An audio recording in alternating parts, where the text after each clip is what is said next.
ഇന്ന് തന്നെ ഡൗൺലോഡ് ചെയ്യൂ. കാണൂ നിങ്ങളുടെ ഫേവറേറ്റ് ഷോസ്. മോള് ചെറുപ്പമാണ്. ഇത്രയും ചെറുപ്പമായ നിന്നെ കൊണ്ട് കഠിനമായൊരു കാര്യം ചെയ്യിക്കുന്നതില് മുത്തശ്ശിക്ക് സങ്കടമുണ്ട്. പക്ഷേ നമ്മുടെ മുന്നില് വേറെ മാർഗങ്ങളില്ലല്ലോ മോളെ. ഇന്നലെ ഉണ്ടായ സംഭവം അതല്ലേ സൂചിപ്പിക്കുന്നേ. പേടിക്കാതിരിക്കാൻ പറ്റൂ? ഇന്നലെ അവിടെ വന്ന് നിങ്ങളെ കണ്ടതിന് ശേഷം മുത്തശ്ശി ഇവിടെ തിരിച്ചെത്തിയത് വല്ലാത്ത വിഷമത്തിലാ. കുറെ നേരം പോയി മുത്തശ്ശി പൂജാമുറിയിലിരുന്നു. അവിടെ ഇരുന്ന് ഒരുപാട് കരഞ്ഞു.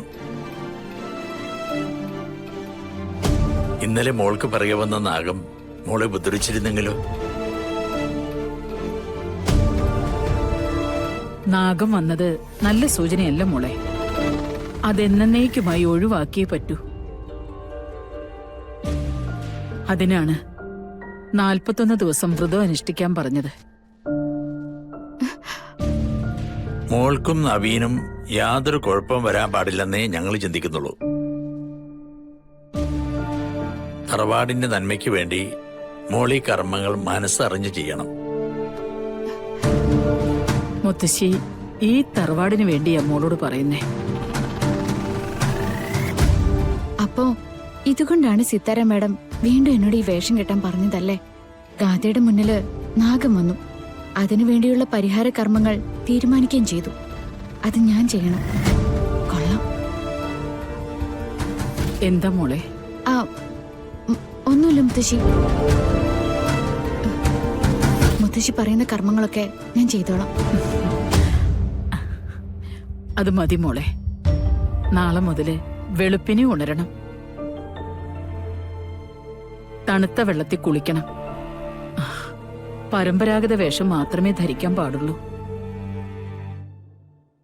സർപ്പക്കാവില് നെയ്വിളക്ക് തെളിക്കണം. നാഗപൂജ നടത്തണം. നാഗസ്തോത്രങ്ങൾ ഉരുവിടണം. ഒരു നേരം മാത്രം ഭക്ഷണം എന്നാ പറഞ്ഞിരിക്കുന്നത്.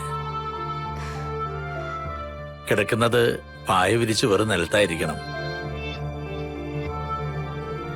പിന്നെ ഏറ്റവും പ്രധാനം ഈ 41 ദിവസവും നവീനിൽ നിന്നും ഒരു പെണ്ണെന്ന നിലയില് പരിപൂർണമായ അകലം പാലിക്കാന്നുള്ളതാ.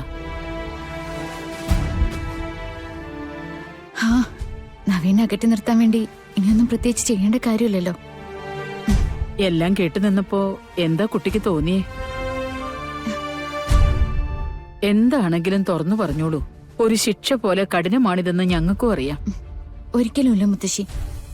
നമ്മുടെ കുടുംബത്തിന് വേണ്ടിയല്ലേ, നവീന് വേണ്ടിയല്ലേ.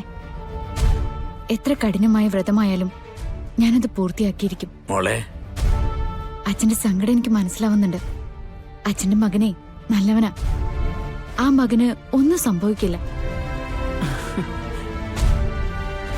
കാത്തു കാത്തിരുന്ന് ഈ കുടുംബത്തിലേക്ക് കയറി വന്ന പുണ്യമാണ് നീ.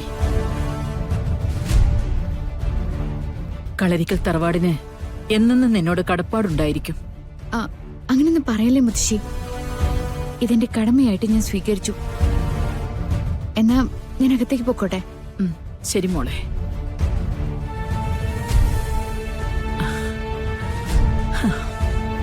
നന്ദ, കൊടും ശാപത്തിനപ്പുറത്ത് അനുഗ്രഹത്തിന്റെ ഒരു തണൽ നമുക്കായി ഒരുക്കിയിട്ടുണ്ട്.